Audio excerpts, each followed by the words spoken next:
अस्सलाम वालेकुम and welcome to ज़रा हटके।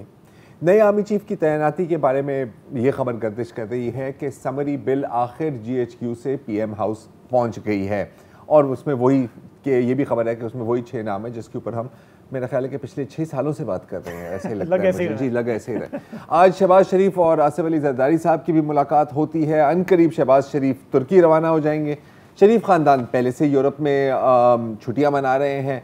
खान साहब पिंडी जा रहे हैं अपनी इंतहाई लॉन्ग मार्च के सिलसिले में, और हम बाकी एक दूसरे की शक्लें ही देख रहे हैं, क्योंकि अक्सर मुझे ऐसे लगता है कि हम एक किश्ती में सवार हैं जहां कोई भी ये फैसला नहीं कर पा रहा कि कप्तान कौन है, और जो मुसाफिर हैं वो बार बार कह रहे होते हैं कि सर जी ये किश्ती डूब रही है, लेकिन कोई सुनने के लिए तैयार नहीं है और मुस्तकिल पानी में किश्ती में पानी भरता जा रहा है।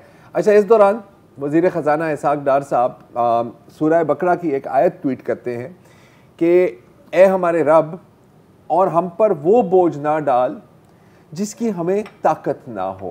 और मेरा ख्याल है कि इस वक्त पूरे पाकिस्तान की आवाम ही ये दुआ मांग रही है और बल्कि सवाल पूछ रही हैं कि और मज़ीद कितना बोझ डाला जाएगा और क्या हम इसको बर्दाश्त कर भी सकते हैं। मैं बात कर रहा हूँ मईशत की, और आज के लिए कम से कम कोशिश होगी कि बहुत ज़्यादा हम ये करंट अकाउंट डिफिसिट और फॉरेक्स रिजर्व्स इन चीज़ों में बात ना करें। ये नहीं कह रहा कि अहम नहीं है, बिल्कुल हैं, बल्कि इस चीज़ पर बात करें कि अगर हम सिर्फ महंगाई की बात करें और हम बात करते हैं कि जब तक पॉलिटिकल स्टेबिलिटी नहीं आती तो मईशत काबू में नहीं आ सकती, क्या ये सच है?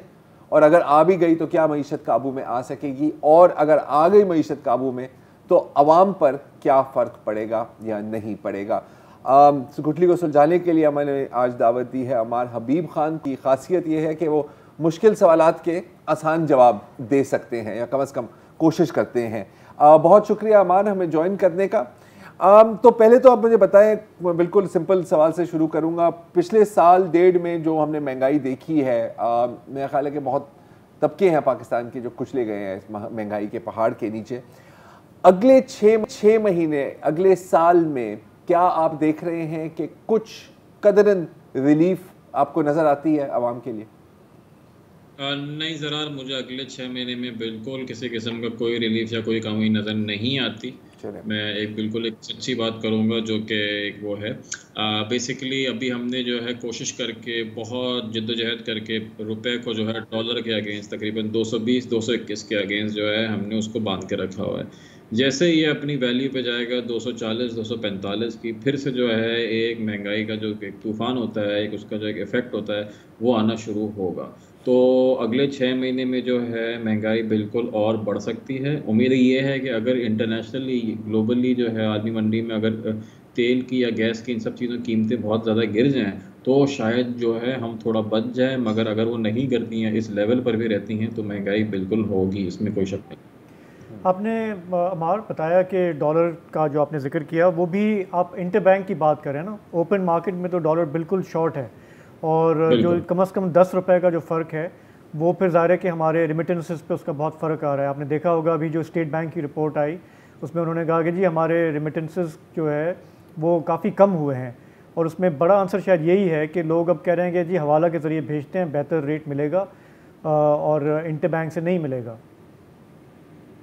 बिल्कुल बिल्कुल जी, ऐसा ही है। तो उसमें होता ही है कि जब आप कोशिश करते हैं किसी वैल्यू को सप्रेस करने की, तो अगर इंटरबैंक में 220 का है तो ओपन मार्केट में जो है 235-240 का मिल रहा है, तकरीबन 15 से 20 रुपए का फ़र्क आ रहा है। तो जब ये फ़र्क होता है और कोई अगर एक्सपैट्रिएट है, कोई रेमिटेंस भेज रहा है, कोई मज़दूर है, अगर वो महीने के सिर्फ $200 बेचता है तो उसको कोई इंसेंटिव नहीं है कि जी वो फॉर्मल बैंकिंग चैनल के थ्रू भेजे, हवाला में उसको रेट ज़्यादा मिलेगा तो वो ज़्यादा भेजेगा। और यही हो रहा है, इसीलिए अब एक पैरेलल या एक शैडो रेट जो है वो सामने आ रहा है, क्योंकि अगर जो स्टेट बैंक जो रेट रिपोर्ट करता है, चाहे वो इंटर बैंक हो या ओपन मार्केट का हो, उसमें आपको डॉलर मिल ही नहीं सकते।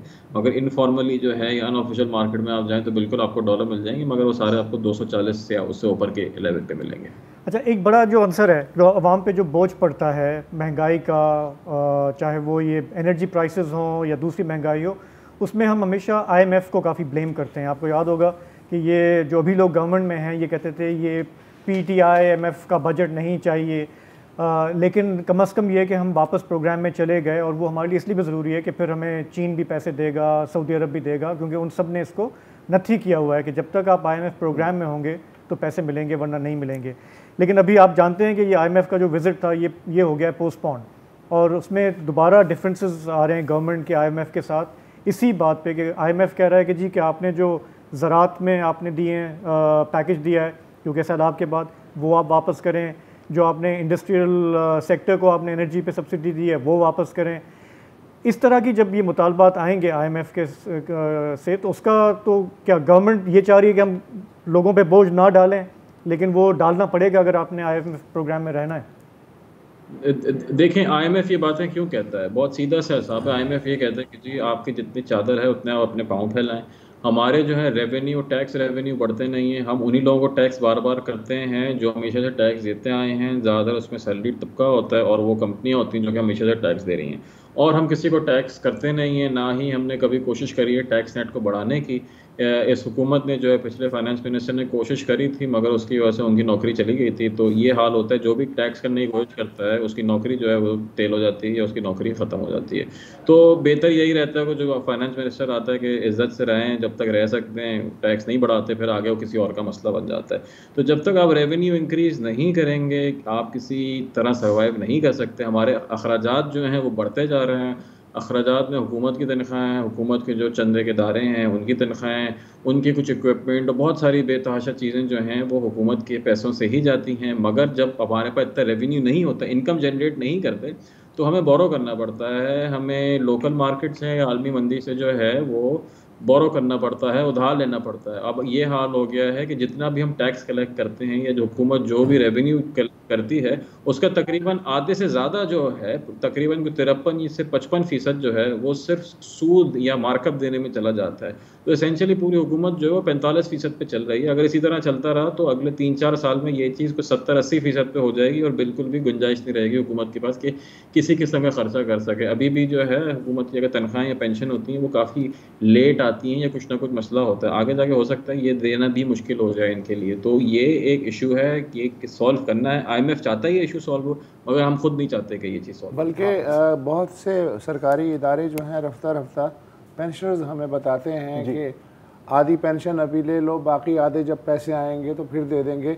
उनमें KMC भी शामिल है मुबैना तौर पे। अम्मार, मैं ये जानना चाहता हूँ कि हम चूँकि शॉर्टकट के या आदी हैं, मसीहा के आदी हैं, तो एक थियरी ये भी है कि भैया ये मसले हल हो सकते हैं अगर फौरी इंतखाबात करा दिए जाएं, उसके बाद ये जो है ये दलदल दूर हो जाएंगे। ये इसमें हकीकत कितनी है और हमारा इल्यूजन और हमारा जो मफरूज़ा है वो कितना है, हकीकी सूरत क्या बन रही है? देखें, अगर इंतखाब हो भी जाएंगे तो दुख इस बात का है कि जो दूसरे लोग भी आएंगे उनकी भी कोई ऐसा कोई बहुत भी शानदार पॉलिसीज़ नहीं है जिससे कुछ ना कुछ वो करेंगे। वो आएंगे और वो फिर से IMF के पास जाएंगे, उनसे बोलेंगे हमारा प्रोग्राम रीनेगोशिएट कर दो। वो 6 महीने बाद फिर से IMF थोड़े से पैसे दे देगा, हम इसी तरह चलते रहेंगे। पिछली हुकूमत की भी ऐसा कारकर्दगी नहीं थी कि बहुत ज़्यादा कोई टैक्स जनरेट हो गया हो या और कोई काम कर दिया। उन्होंने उस वक्त उन्होंने तो ये करा कि सारे रियल स्टेट डेवलपर्स को, दुनिया जहाँ के लोगों को जो है उन्होंने कैश बांटते रहे और उससे एकदम से अफराते ज़र जो है आपकी इससे इंक्रीज़ हो गई। तो इंतखाबात बिल्कुल हो जाएं, एक डेमोक्रेटिक जो एक तरीक़ेकार है वो जो भी एक है वो फॉलो हो, मगर इसका हरगिज़ ये मतलब नहीं है उससे मुआशी जो है किसी भी तरीके से बेहतरी आएगी। तो हमने मतलब हेरोइनचियों की तरह चलना है आसान अल्फाज में। ये जब टीका मिलेगा तो थोड़ी जान आएगी, जब टीका ख़त्म हो जाएगा तो हमारे हाथ कांपने लग जाएंगे। ऐसा ही है, क्योंकि अब ये जो हम इस साल में जो हैं, अब फ़र्ज़ करें कि जल्दी इंतखाबात नहीं होने वाले, मेरा मतलब इस साल तो नहीं होने वाले ना यार, साल तो ख़त्म हो गया।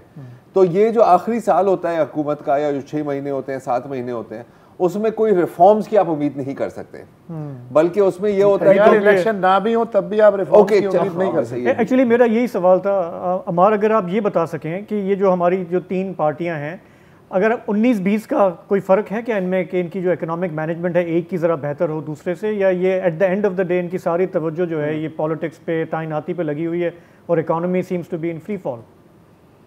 नहीं जी, बिल्कुल 19-20 का भी फ़र्क नहीं है। तीनों जो हमारी पार्टियां हैं वो एक जैसी हैं, उनमें लोग भी एक जैसे हैं, वही लोग आगे पीछे घूमते फिरते रहते हैं। बिल्कुल भी कोई इकोनॉमिक पॉलिसी में या मौशी पॉलिसी में कोई ऐसा कोई वो नहीं है कि जी कोई आए और बोले कि जी मैं सही करूँगा, मैं कोई 5 ईयर प्लान लेकर आऊँगा या 10 ईयर प्लान लेकर आऊँगा और हम जो है स्ट्रक्चरल रिफॉर्म करेंगे। वो कोशिश यही होती है कि जो फंडर होते हैं उनको एसेंशियली बेनिफिट कर सकें, और वो आपको बहुत क्लियरली नज़र आ जाता है मुख्तलिफ पॉलिसी से। पिछली दफ़ा आप देखें तो काफ़ी इंडस्ट्रीज़ को, रियल स्टेट को जो है बहुत ज़्यादा नवाजा गया था चीप लोन्स और इन तरह की चीज़ों से। इस हुकूमत ने जो है ट्रेडर्स पे टैक्स नहीं लगाया, इस टाइप की चीज़ें नहीं करी, तो हर कोई किसी का एक फेवरेट सेगमेंट होता है, वो उसको वो नवाजते रहते हैं क्योंकि अगली दफ़ा भी उनसे ही उन्होंने फंडिंग लेनी होती है और आगे इलेक्शन लड़ना होता है। मतलब पट्टी होती रहेगी और पाँव में जो हड्डी चुभी है वो नहीं निकाली जाएगी। बिल्कुल जी। और इसमें हम ज़ाहिर है कि जब हम बात करते हैं ना कि हमें अपने अखराजात कम करने हैं, तो एक हमारे बजट का एक हिस्सा है जिस पे हम कभी बात नहीं करते। हाँ जाहिर है, नहीं हम अभी बात और हम भी अभी भी बात नहीं करेंगे उस पे, लेकिन हम ऐसी बातें करनी नहीं चाहिए। बाकी जाहिर है कि जैसे अभी मेरा ख्याल है अमार, फिर आप यही प्रिडिक्ट कर रहे हैं ना जो सवाल था ओरिजिनल ज़रार का, कि हम ये देख रहे हैं कि पब्लिक पे बोझ और बढ़ेगा आने वाले 6 महीनों में। बिल्कुल जी, वो बहुत बढ़ेगा, इसमें कोई शक नहीं है इस बात का, क्योंकि हम कोशिश ये करते हैं ना हर दफ़ा जो भी आता है कहता है कि जी मैं डॉलर को कंट्रोल कर लूँगा। डॉलर को कंट्रोल करने के नुकसान ज़्यादा होते हैं, फ़ायदे कम होते हैं। तो उन्होंने कंट्रोल कर लिया क्योंकि एक दफ़ा आप देखिए कीमत अगर डॉलर की 200 से 240 पे गई, उसको वहीं पे रहने देते, आगे पीछे वो एडजस्ट हो जाता है, पूरी मार्केट और इकोनॉमी हर कोई अपने हिसाब से एडजस्ट करता है। तब 240 से आप 220 पे लेकर आते हैं तो बाकी और चीज़ की कीमत कम नहीं हुई है। आपने नहीं देखा होगा किसी और चीज़ की कीमत कम हुई हो कहीं पर भी, किसी भी आइटम की, मगर जब ये फिर से 220 से 240 आएगा, फिर से 10% का उन चीज़ों में इजाफा हो जाएगा। तो हमेशा इकोनॉमिक्स में, माशियात में कॉन्सेप्ट होता है प्राइजेज आर स्टिकी, यानी कि ऊपर एक दफ़ा वो चली जाती है तो फिर उसके बाद वो नीचे नहीं आती हैं, वो एक चिपक जाती हैं। तो अगर एक चीज़ चिपकी हुई है तो उसको चिपके रहने दें, नीचे लाने की कोशिश करेंगे तो फिर एकदम से वो इलास्टिक की तरह और ऊपर चली जाती है। तो बस ये एक छोटी सी मिसाल है। अच्छा, अब एक इंटरेस्टिंग फिनोमेनन हमने देखा है कि जब डार साहब आए थे तो बड़ी बातें की थी, जाहिर है कि मैं इसको भी देख लूँगा, मैं इसको भी देख लूँगा, ये भी सेट कर देंगे, वो भी सेट कर देंगे। कुछ सेट किया है डार साहब ने अब तक हमार आपकी नज़र में? नहीं जी, कुछ भी नहीं। आई थिंक उनको भी एक हार्श रियलिटी जिसको बोलते हैं उसका एक सामना करना पड़ा, क्योंकि पिछले 10 साल में ये ज़रूरी है एक समझना कि 10 साल में दुनिया भर में जो इंटरेस्ट रेट थे डॉलर में या पाउंड में या यूरो में, वो 1% से नीचे थे। तो बहुत आसान था डॉलर में या पाउंड में या किसी और करेंसी में कर्जा लेना। तो उस वक्त कर्जा मौजूद था, इन्वेस्टर मौजूद थे, वो कहते थे पाकिस्तान जैसा मुल्क है 7 से 8% हमें मिल रहे हैं, बाकी किसी और को देंगे वो 1% भी नहीं देगा, इनको 7 से 8% पे दे दो। अभी यूएस गवर्नमेंट जो है, अमेरिका की हुकूमत जो है, वो कह रही है कि हम आपको 1 साल के लिए आप हमें पैसा दो तो हम 4.5% आपको दे देते हैं। अगर अमेरिका की हुकूमत 4.5% पे कर्जा ले रही है तो हम तो किसी उसके सामने ही नहीं आते। तो इसीलिए हमारे कॉस्ट ऑफ बोरोइंग जो है वो बहुत बढ़ गया, और कोई अभी आपको कर्जा देने के लिए तैयार भी नहीं है, क्योंकि वो कह रहे हैं कि रिस्क इतना है कि वाई शुड एनीवन, या कोई क्यों इतना पाकिस्तान से रिस्क लेगा, उनको कोई सेंस नहीं समझ। मतलब फेटअप से निकलने का कोई खास फायदा नहीं हुआ। बिल्कुल ऐसा ही है, कोई खास फायदा नहीं है। मतलब कि जितना था वो आपके खसारे ने उसको खा लिया है ना। अच्छा, अब आपने जो बात की क्रेडिट रिस्क की, तो आजकल ये CDR वीडीआर की बड़ी बातें हो रही हैं कि जी ये पता नहीं 90% पर पहुंच गया। मैं तो समझ, फ्रैंकली स्पीकिंग, अगर आप मेरे से इस वक्त पूछेंगे कि CDR क्या है तो बेसिकली आप जवाब दे सकते हैं नियर डिफ़ॉल्ट के आप करीब, मतलब करीब क्या कह रहा हूँ, आप डिफ़ॉल्ट के करीब आ गए। हाँ। उस रेटिंग से ये लगता है जिसको डार साहब ने चैलेंज किया है। उन्होंने कहा कि जो लोग भी डिफ़ॉल्ट की बातें कर रहे हैं वो बहुत गैर जिम्मेदाराना बातें कर रहे हैं, ऐसा कोई सी नहीं। उन्होंने कहा कि जिस तरह से हम ये कैलकुलेट करती हैं, मैं उसको चैलेंज करता हूँ कि अगर दूसरे तरीके से करेंगे आप इसको कैलकुलेट, तो आप नियर डिफ़ॉल्ट, अगर 1+1 को 11 कर दें तो बिल्कुल कोई डिफ़ॉल्ट। दूसरे तरीके से, तीसरे तरीके से और चौथे तरीके से कैलकुलेट करने से क्या मसला हल हो जाएगा? अमार, आपकी क्या रीडिंग है? आर वी नियर डिफ़ॉल्ट या ये एग्जैजरेशन है? ऐसे ही प्रोपेगेंडा हो रहा है हमारे मुल्क के खिलाफ। देखें, इसमें जो है ना, ये एक इंडिकेटर है, उसको एक बेतहाशा हद तक ना मिस इंटरप्रेट किया जा रहा है। इसको मैं एक छोटी से समझा दूँ, इसको कहते हैं क्रेडिट डिफ़ॉल्ट स्वैप स्प्रेड। बहुत लंबा सा इसका कॉम्प्लिकेटेड नाम है, मोटा मोटा हिसाब में मैं ये बता दूँ, ये किस तरह की एक इंश्योरेंस होती है कि अगर हुकूमत पाकिस्तान अपने बॉन्ड पे या अपनी जो किसी यूरो बॉन्ड पे, स्पेसिफिकली यूरो बॉन्ड की बात हो रही है, एक और चीज़ बता देता हूँ, यूरो बॉन्ड जो हैं वो सिर्फ और सिर्फ कुछ 6 या 7% है हमारे टोटल कर्जे का।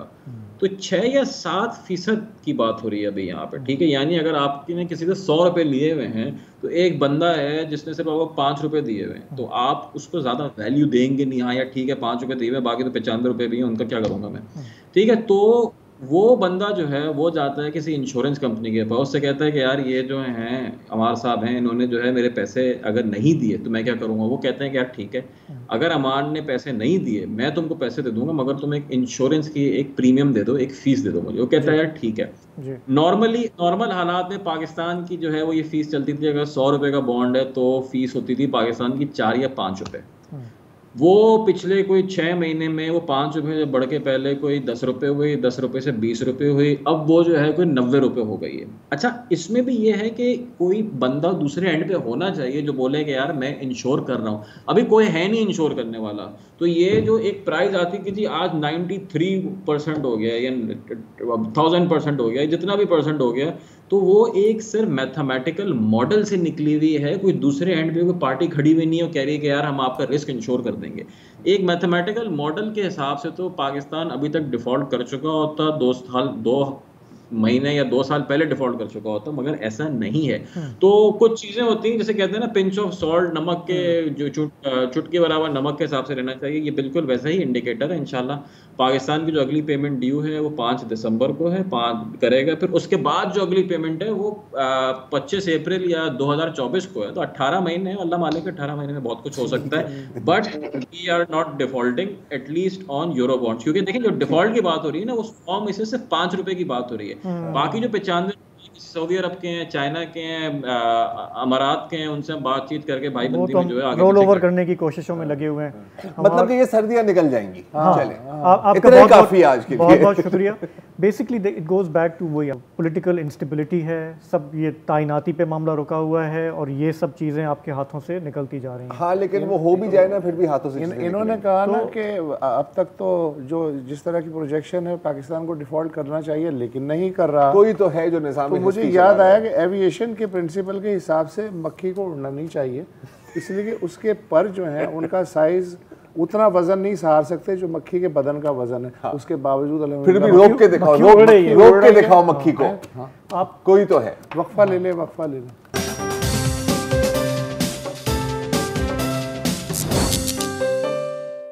Welcome back. मईशत पे बात आपने सुनी, अभी भी मईशत पे बात हो रही है, लेकिन उन जोंकों की और पैरासाइट्स की जो इस मईशत के जस्त को चिमटी हुई हैं आज से नहीं हमेशा से।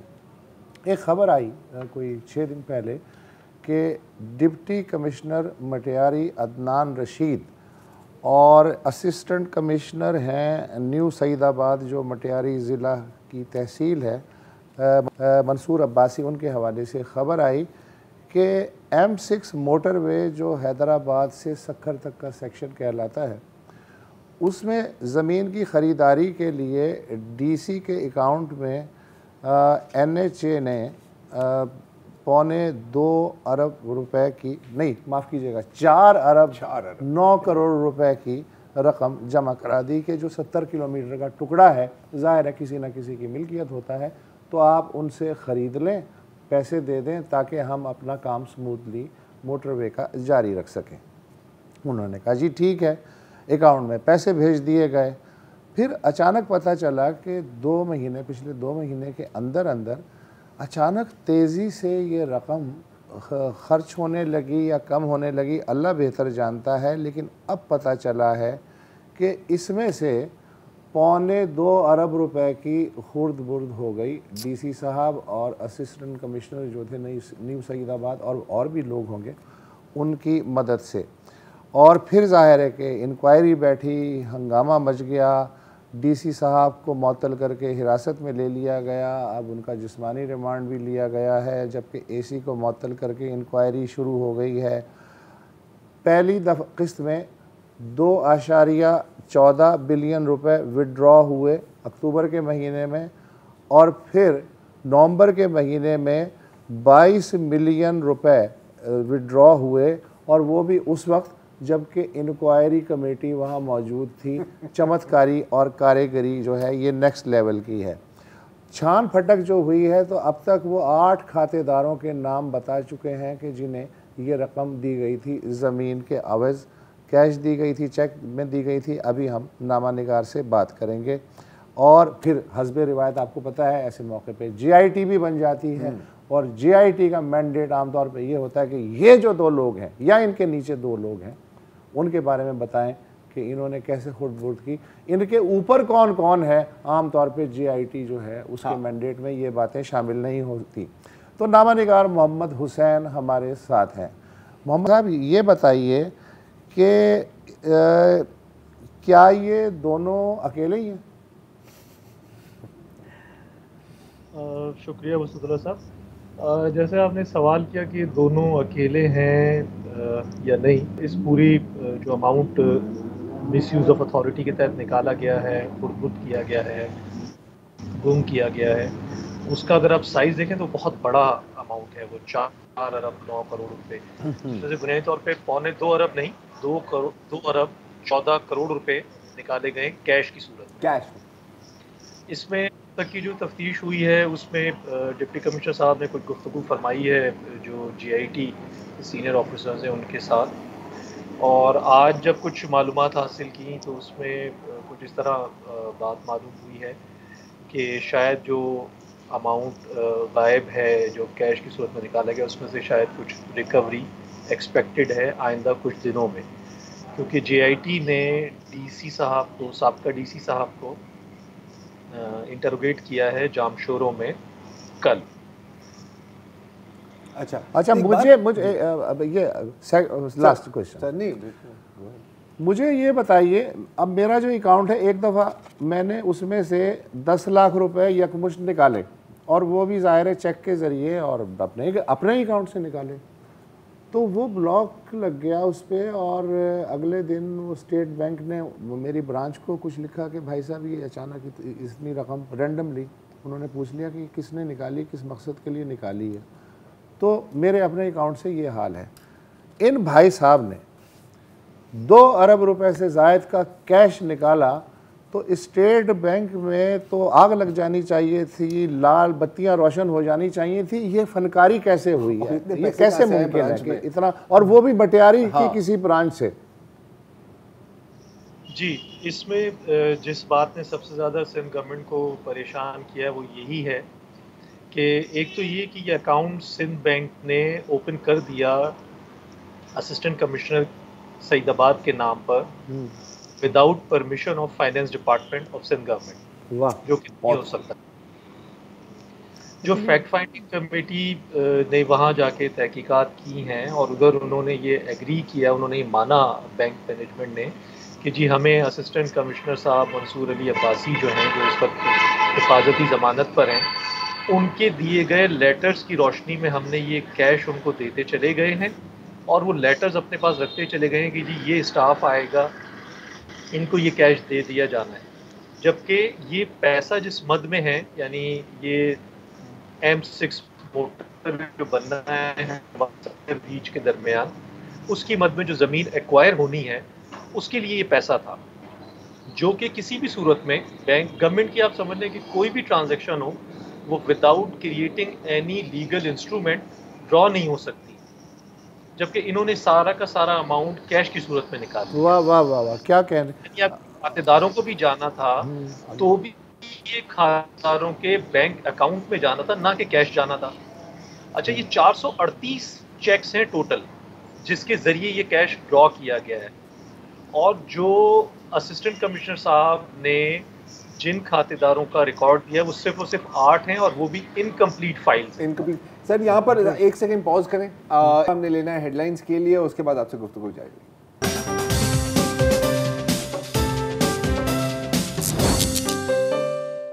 Welcome back. ये जो हैदराबाद सखर सेक्शन है M6 का, इसकी तामीर के लिए जो 4 अरब रुपए से ज़ायद की जो रकम जमा कराई गई थी लोकल ब्यूरोक्रेसी के खातों में, वो गतरबूत हो गई। ये किस्सा चल रहा है। हमारे साथ नामा निगार मोहम्मद हुसैन मौजूद हैं। मोहम्मद हुसैन, आप बता रहे थे कि 400 कुछ चेक जो हैं वो जारी हुए, लेकिन 8 खातेदारों का रिकॉर्ड जो है अब तक वो बता पाए हैं ज़मीन की मिल्कियत ट्रांसफ़र होने के बारे में। इस बात को मुकम्मल करें तो फिर मैं अगला सवाल करूँ। जी, एक तो इसमें सबसे अहम बात मैं आपको बताऊं, जैसे आपने शुरू में अपने ओपनिंग रिमार्क्स में कहा कि 22 मिलियन, वो 22 मिलियन नहीं सर, वो 220 मिलियन है, और ये वो अमाउंट है जो उन 3 दिनों में ड्रॉ किया गया कैश की सूरत में, कि जब वो fact finding committee Sindh government की जानिब से जो बनाई गई थी वो फैक्ट फाइंडिंग करके चली गई थी, उस दौरान ये पैसे निकाले गए। और इससे ज़्यादा अहम बात है कि जो टोटल अमाउंट है, जो 2 अरब 14 करोड़ रुपए का जो ड्रॉ हुआ, ये लैंड एक्विजिशन एक्ट की मद में ड्रॉ हुआ है, यानी उन खातेदारों को ज़ाहिरी तौर पे दिया गया कि जिनकी ज़मीन एक्वायर की गई है। ज़मीन जब एक्वायर किसी भी प्रोजेक्ट में की जाती है तो लैंड एक्विजिशन एक्ट के सेक्शन 11 के तहत एक अवार्ड पास करता है लैंड एक्विजिशन ऑफिसर, जो कि usually by virtue of his office assistant commissioner होता है मुताल्लिका किसी भी ज़िले का। वो अवार्ड सेक्शन 11 के तहत पास ही नहीं हुआ इस सिरे से, और उसके बावजूद ये पैसे निकाल लिए गए। अच्छा, ये सिंध बैंक में जमा कराए थे आपने कहा? जी, ये अकाउंट सिंध बैंक में खुलवाया था, अलबीब की ब्रांच में था। मुझे याद आ रहा है यार, वो जो एक कुल्फी वाला या ठेले वाला था जो अरबपति था, उसके अकाउंट भी इन्हीं मेरा ख्याल है 100% सिंध बैंक इस तरह से बड़ा तगड़ा बैंक है, बड़ा इस लिहाज से मुर्जादी बैंक है, बड़ा अवामी बैंक है। देखिए, हम हमेशा कहते हैं ना ईज ऑफ डूइंग बिजनेस। हाँ कि यार देखो, अक्सर इस पे बात किया कि यार आप अकाउंट खोलने जाते हैं, वो कहते हैं यार 10 बंदे के नाम दे, ये पेमेंट दो, ये पिक्चर दो, ये सोर्स ऑफ इनकम दो। ये तो बड़ा पीपल फ्रेंडली बैंक है। सिंध के लोगों को बड़ी तकलीफ होती है कि उस पर तस्वीर लगी है बेनज़ीर भुट्टो शहीद की, और फिर पीछे जो एफिशिएंसीज हैं वो। अच्छा, इस पे मुझे याद आया कि हमारा जो हमसाया सूबा है सिंध का, बलोचिस्तान, वहाँ एक ट्रेडिशन है कि एक बड़ी सी परात पे आदमी अकेला खाना नहीं खाता, वो सब मिलकर बैठ के जो है एक परात में खाना खाते हैं, जो कि मुझे बड़ी खूबसूरत ट्रेडिशन लगती है, हम सबको मालूम है ये। तो मुझे याद आ रहा है कि 2017 में एक वाक़या हुआ था। सूबाई फाइनेंस सेक्रेटरी थे मुश्ताक कियानी साहब, उनके घर पे छापा पड़ा तो 63 करोड़ रुपए तो निकला कैश। अच्छा, और फिर उसके अलावा कीमती पत्थर निकले, सोने के जेवरात निकले, प्राइस बॉन्ड निकले। ये अकेले नहीं थे, और इन्होंने जो है वो मीर खालिद लांगोफ जो मुशीर ख़जाना थे वज़ीर आला के, उनके साथ मिलके, ज़ाहिर है ये दो भी नहीं होंगे, पूरी फौज होगी जिसने ये सारा किया। तो कुल मिला के दोनों भाइयों ने खालिक आबाद और मच की जो बल्दियात थी उनके लिए रिलीज़ हुए थे 2.34 अरब रुपए, उसमें से 2.25 अरब रुपए तो कुछ छोड़ा तो कर दिए गए। अच्छा, जो अमलाक निकली उनमें DHA कराची में 11 घर भी शामिल थे। सिर्फ जो एक रिकॉर्ड के मुताबिक जो रिकवरी हुई वो एक फ्रंट मैन था इनका, सोहेल मजीद, उसने 960 मिलियन रुपए दायर किए। अदालत ने जो सेक्रेटरी फाइनेंस थे मुश्ताक कियानी, उन्हें 12.5 साल कैद की सज़ा दी, और मीर खालिद लांगोफ को 26 महीने कैद की सज़ा दे दी। मेरा ख्याल है कि कॉस्ट बेनिफिट में ये बिल्कुल कवर हो जाता है। तो यही सवाल है मेरा आपसे मोहम्मद हुसैन साहब कि इन्हें क्या सज़ा मिलेगी? हाँ, इनको क्या सज़ा मिलेगी अगर हम मैक्सिमम की बात करें? सर, इसमें तो ऐसा है ना कि ये समझ लें कि एक मल्टी डायमेंशनल अप्रोच के साथ सिंध गवर्नमेंट इसको देख रही है। इसमें एक तो ये JIT बन गई है जो इस पूरे केस को अदनान साहब के साथ प्रोब करके देख रहे हैं। फिर एक और सेपरेट इंक्वायरी कमेटी जो इस पूरे प्रोसीजर को देख रही है कि इसमें मेजर लैप्सेस कहाँ पे हुए हैं, क्योंकि इसमें सिंध बैंक की अपनी परफॉर्मेंस के ऊपर भी बहुत बड़ा सवालिया निशान आया है, और सिंध गवर्नमेंट के सीनियर लेवल के ऊपर इसमें बात की गई है प्रेसिडेंट सिंध बैंक के हवाले से। तो दूसरा फोरम ये बन गया है। तीसरा फोरम है जो इस पूरे केस की जो क्रिमिनल इन्वेस्टिगेशन है, जो कि FIR एंटी करप्शन में लॉन्च हुई है, उसको देख रहे हैं। तो पहले तो भी ये ज़रा इसमें तयन हो जाए कि इसमें ये सारा मामला खालिसतन ये जनाब DC साहब और असिस्टेंट कमिश्नर की हद तक है, या इसमें कौन से सियासी या गैर सियासी और एक्टर्स हैं या सरकारी और कौन से लोग हैं उस ज़िले में मौजूद जिन्होंने सारी करम फरमाई की है कि सरकारी पैसा जो कि NHA ने ट्रांसफ़र किया था डिस्ट्रिक्ट मटियारी को लैंड एक्विजिशन की मद में, वो पैसा कैसे खुरबुद हुए, उस पैसे का अभी तक कुछ पता नहीं चला, वो पैसा है कहाँ। चले, तो फिर जब तहकीकात मुकम्मल होंगी तो फिर ही लगेगा। लेकिन देखें कितने करोड़, हाँ जरूर 100% यार। आपको कोई शक है? आप कितना गरीब महसूस कर रहे हैं अपने आप को इस वक्त पे? नहीं, मैं तो अपने आप को बहुत अमीर महसूस कर रहा हूँ। क्यों? क्योंकि आपने इज्जत कमाई है। छोड़ो यार, जो लोग पैसे कमाते हैं ना वो उनको फिर गार्ड्स रखने पड़ते हैं, वो कभी नैब में होते हैं, कभी कहाँ होते हैं यार। छोड़ो, देखो 22 करोड़ आपने उठा ली, 10 साल की सजा भी हो गई, साल के मेरे ख्याल को 2.5 करोड़ तो निकल ही आएंगे ना यार, उसके बाद बंदा निकल जाए कहीं यार, क्या किस चीज़ की टेंशन नहीं। चले, ये गरीबों की गुफ्तगू आपने सुनी, पहले भी सुनी है। आप जेलस बहुत में तो जल के कोयला हो गया यार। ओके,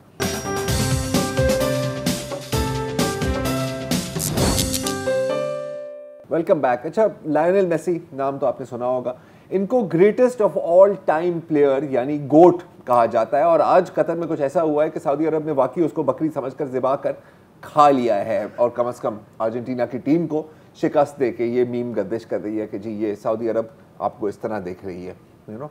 और देख के मुझे थोड़ी सी भूख भी लग रही है, पिछले सेगमेंट में भी आपने खाने का जिक्र किया था।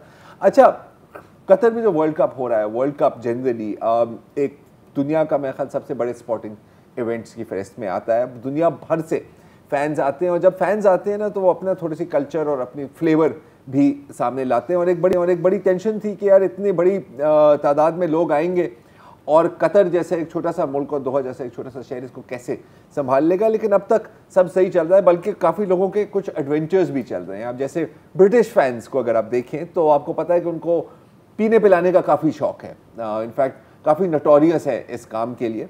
तो कुछ इंग्लैंड के सपोर्टर वहाँ पे पहुँचे और वो मशरूबात तलाश करने निकले कतर में, लेकिन कतर में आपको पता है कि अल्कोहल, बियर, इन पर पाबंदी है, और ख़ासतौर पर आजकल स्टेडियम की हदूद में। तो बाहर निकले, उनको कुछ मिल नहीं रहा था, उनको एक मिले कतरी शेख, जिन्होंने उनको ख़त नहीं लिखा, लेकिन उनको अपने घर ले गए और कहा कि यार बियर का मुझे नहीं पता, लेकिन ये मेरे पास कुछ शेर हैं, आप इनके साथ खेल लें। तो इन इंग्लैंड फैंस के लिए कम से कम it has been a memorable world cup.